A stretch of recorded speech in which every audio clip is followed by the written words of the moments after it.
Hello again, this is John, your host on Mgtow is Freedom. Welcome back, everyone. Oh man, what a long day. Cheers to you all. Oh, that's good. I needed that. And cheers to you guys. Thank you for sponsoring the show with PayPal and Patreon.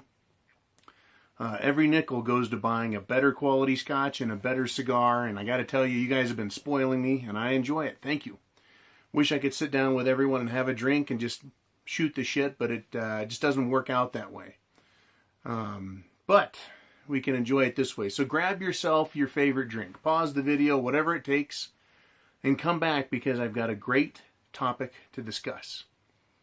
You know, a lot of times I do videos kind of, ragging on women and ripping them apart, pointing out all their defects and flaws. And there's no shortages of ways to do about doing that because there's so much material. I will never run out of Mgtow material, ever. There's always going to be something fresh and new and exciting to rip on them about. But a friend of mine sent me a letter, and he says, John, every time you do one of your down and dirty videos, makes me want to walk out the door. I don't think he said makes me want to walk out the door, but he said, I'm trying to remember. After watching one of your videos, I want to punch the first bitch in the face I see.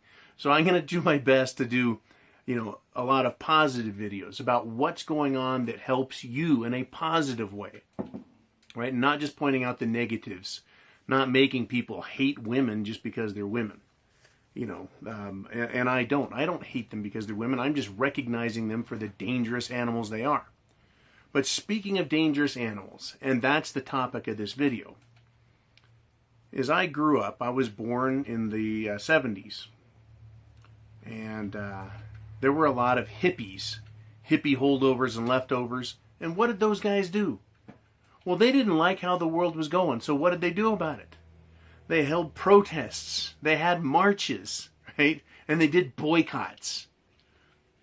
I don't consider them very effective doing those protests, marches, and boycotts. Right? They didn't work too well. They didn't change a whole lot. Caused a lot of social tension, but didn't change a lot. But there's something we can do with Mgtow that actually makes sense. It's something that empowers us as individuals and collectively. Right? I don't want to hold a Mgtow protest. I certainly don't want to hold a freaking Mgtow march. Why? Because I don't want to get hit with piss or shit. I don't want someone to shoot me. I don't want someone to throw rocks at me. I don't want to be covered in paint or who knows what else, right? From a bunch of militant, fanatical ding-dongs, right? I'd rather avoid that.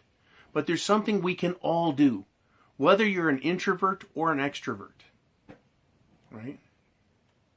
And it's called boycotting. It actually works in this case.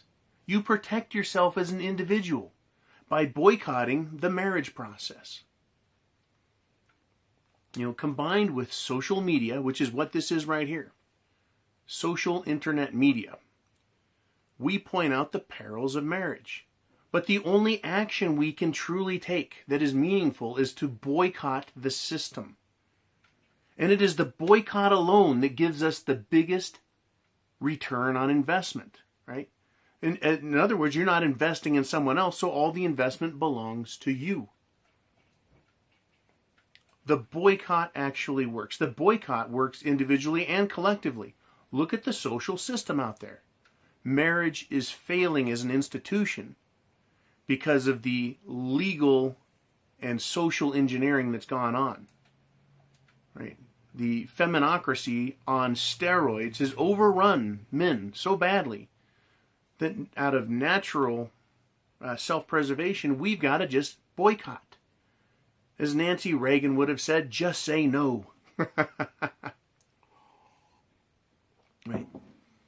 For ourselves individually, we have to change our perspective on life. I think we need to stop looking at ourselves as different or strange or unusual, and that we're boycotting marriage, boycotting the concept of having a legal document allowing someone else to own you. That actually seems to me to be a problem. If someone keeps going out and getting married and divorced and married and divorced and married and divorced, they're the one that's doing something wrong. They've got the problem. They're engaged in the wrong sort of behavior. Mgtow, men going their own way, protecting themselves first, right? Because the legal system isn't here to protect us. Socially, nothing's here to protect us. Politically, there's nothing here to protect us. You're on your own, so you may as well stay on your own. That is actually the most rational perspective from which to view what's going on out there in the world. Right? Yeah, more men are not getting married. The ones that are getting married are having fewer kids. Right? The whole marriage institution is failing. So the safest way to go about it is just not to participate.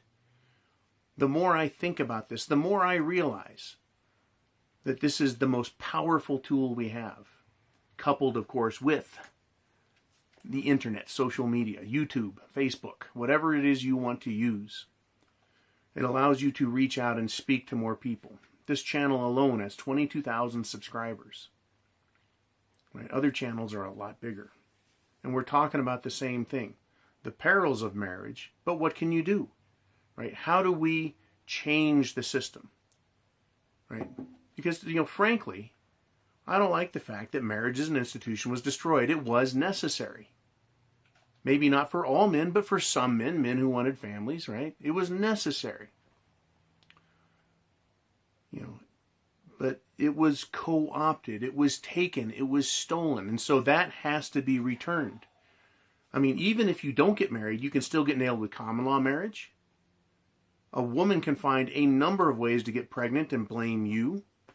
You can be shacked up temporarily with a woman, and a court can decide that you still owe her, even though you never got married.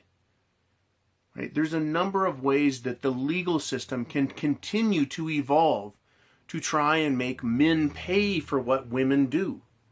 Taking care of them, taking care of their kids. Right? Because it's my belief that the agenda of the social engineers is to destroy masculinity. Because men, free men, masculine men, they're hard to control. They want soft, pliable pussies. That's a fact. If they wanted something other than that, they would create a system that promotes strong, masculine, free-thinking men. Instead, they want submissive men. Men who are afraid to rock the boat. Right? They don't want men looking over the fence and seeing every other man being destroyed. They want you worried about yourself and worried about kissing your wife's ass. But that's where this social media comes in. You can look out. We can all talk and share what's going on. And I've noticed that boycotting is a massive tool. Massive. Call it a boycott.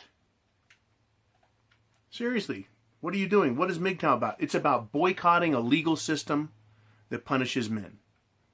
It's that simple. Right? What is Mgtow? Mgtow is a boycott. It's a boycott of a cultural system that now demands a man sacrifice his individuality and become something he's not. That makes sense to boycott that. Right? It's just like boycotting politically incorrect speech. It's hard to do for a lot of people. In some places, it's illegal. In other places, it can just cost you your job. But for the rest of us, where boycotting politically incorrect speech actually improves your position, do it. Right? I believe being politically incorrect makes me more valuable. And I have my reasons for saying that and believing that and operating on that premise. But I'm going to tell you right now, gentlemen, the boycott is where it's at. As Mgtow, that is our most powerful weapon, right? When you do that, you're not buying Cheerios or Coca-Cola or Nike shoes or Levi Strauss jeans. You're not just boycotting Toyota or Nissan. Right? You're not, in other words, taking little bits of money back here and there.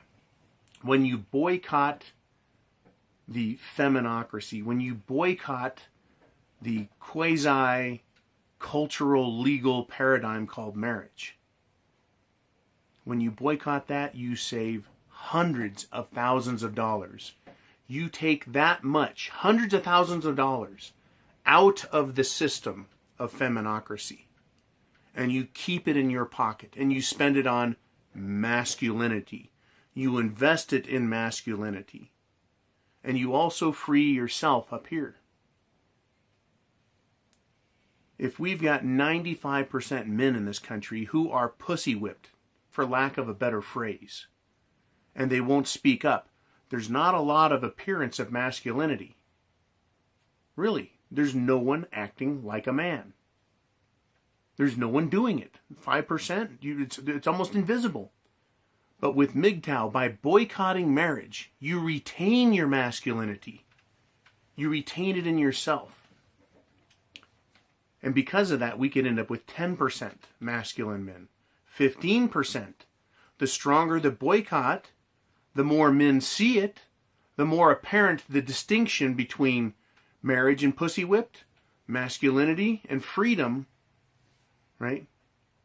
Financially in debt versus financially free and solvent. As Mgtow, you can be financially free, solvent, no debt. You can have large amounts of accumulated wealth, whatever wealth you like. It's your life, but what you have done is you have boycotted marriage. You've boycotted the cultural idea that a man needs to take care of a woman. By boycotting all of that, you defund it. Right? How could we beat terrorism, for example, over in the third world? Well, if we could defund it, that is, take away its means of support. What are the terrorists going to do? Throw rocks? If they're not getting guns and bullets, they're not getting bombs and missiles, what do they have to fight with? Nothing. By boycotting marriage, by boycotting dangerous relationships, we are defunding them. We're taking away their ability to hurt us. It's a marvelous, marvelous plan. And the plan's been working. If you're Mgtow, you're doing it, whether you realize it or not. But when you understand what it is we're doing right now by boycotting them, that we're strengthening the cause for masculinity, that we're defunding the social terrorists that are coming after us, right? We're doing great because they do come at us collectively, socially. The entire system out there comes at us. They're against us. They want to take us out. And they take us one by one, pair us with a woman, and put you in a mental prison. They pair you with a woman and take your money and separate you from it. And then when you go to court, you find out just how little you get back. And you realize how much you funded the system. So by refusing the system itself, by boycotting it, you protect yourself mentally, emotionally, financially. And we improve the case for masculinity by raising the total numbers of us. And we become more visible to men.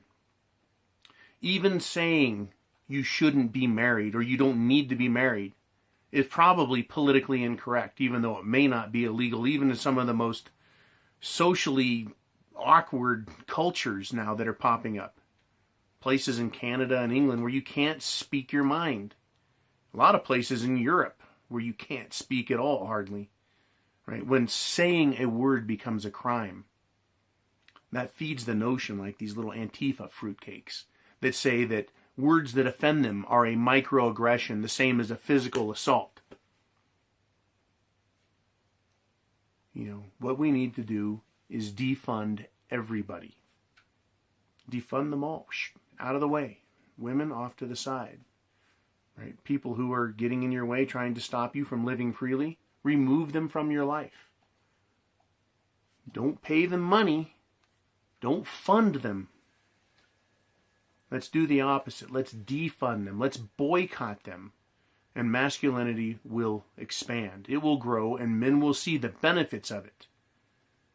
Now, see, if men didn't have women and we ended up poorer and unhappy, right? Men would go, geez, I don't want that. I don't want to be poor and unhappy. I would rather be married and happy and wealthy. But that's not the case. It's the opposite. Married men are unhappy because they are beat down. They're browbeaten by women. Because once they're married, they realize they're exposed financially and legally, and they have to behave. Women know this, and they take advantage of it. So married men are looking over the fence because they hear a clamor on the other side. And when they look over the fence, they see a bunch of guys cheering and laughing and drinking beer and smoking cigars, looking at their favorite cars, talking about how they love to go fishing, whatever it is they love. Then they're Mgtow and they're free. And they can do what they want. Right? That's what the boycott does on this level. Once again, we're not talking about getting rid of Cheerios. We're not talking about no longer buying OEM parts from Toyota to fix your truck. Right? We're talking about a massive pile of funding in the billions of dollars annually. You take the money from the lawyers. You take the money from the women who want to take your money. You take it from them, not in court, but by denying it in the first place. Right? By denying it in the first place, you retain control of everything. First for yourself, and then you make it apparent to others that you've chosen a path that leads to personal satisfaction, personal comfort, right? Happiness. Once again, I want to thank you guys for watching. I appreciate all the comments. Try and be civil out there. Right? There's a lot of people, and there's different phases you go through. Like, I could flip the switch right now and go complete red pill rage and tell you stories that would make your hair curl. But I'm not going to. Right? There's different phases. So these videos are made for all of those different phases. We all need a daily red pill. An understanding and examination. Looking at why Mgtow works. Thinking about why Mgtow works for us. Because even though we're boycotting it, we're saying no marriage, no women, no cultural institutions that hurt me. Even though we've told them no, they don't listen. They'll be back tomorrow. They'll be back in your ear, back in your face, screaming at you. You need a woman! Right? You have to get married. You're a jerk. Right? They're going to be back in your face. So the red pill daily protects you and reminds you that you're doing this for a reason. You're pushing them all back. You're getting them away from you so that you can be free. Mgtow is freedom. Mgtow is freedom. Freedom for you, and then it helps other men find their own liberty. Thank you very much again for watching. Thumbs up this video. Right? Click the subscribe button if you haven't. Click the bell next to that if you haven't already done so. Hit the share button and share this video with young men. Share this video with old men, middle-aged men, all of those little cracks of men that I'm not discussing. I don't care what color you are, because these rules apply. It doesn't matter if you're black or brown or white or yellow or red. It does not matter. It doesn't matter what culture you have, whether it's Anglo or European. It doesn't matter if you're Chinese, Japanese. It does not matter. South American, it does not matter what culture it is. Far East, doesn't matter. It's the boycott on the personal level that saves us. Because it doesn't matter where you go in the world, you're going to find the same problem. Women are going to try and get you. They're going to try and get you to marry them. And they're going to try and take your shit. Mgtow, though, is freedom. The boycott is the action we take. The results you get is personal satisfaction. I'm the man. I have the penis. I make my own choices. I make my own decisions. And I'm responsible for my own satisfaction at that point. Can't blame anyone else. It's all my fault. Or I get all the credit. It's all about perspective. Mgtow is freedom. Talk to you guys later.